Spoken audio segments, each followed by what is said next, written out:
Yung happiness wala sa pera, eh. Yan yung natutunan ko nung nag-work na ako.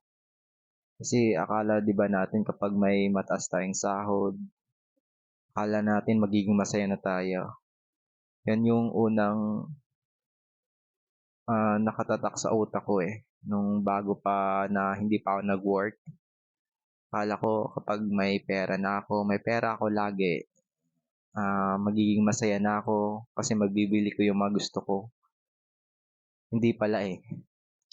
Nung nag-work na ako, paunti-unti lumalaki yung sahod ko or sobra-sobra na yung sahod ko. Dun ko lang na-realize na kahit may malaki kang sahod, hindi ka pa rin nagiging kontento, hindi ka pa rin nagiging totoong masaya.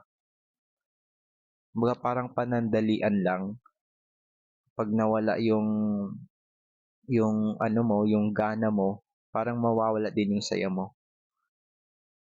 At yun din yung isa sa na-realize ko na hindi sa pera nanggagaling yung saya, yung totoong saya.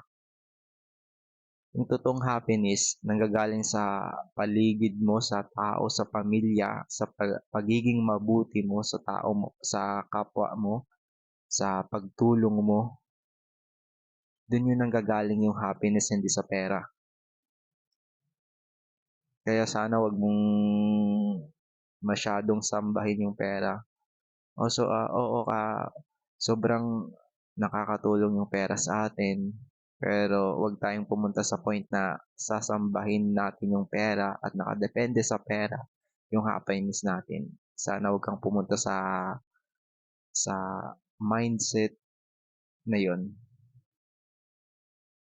Yung happiness nakikita sa pagiging mabuti mo, pag mabuting tao mo, pagtulong mo sa ibang tao, paggawa mo ng mabuti at sa pamilya mo.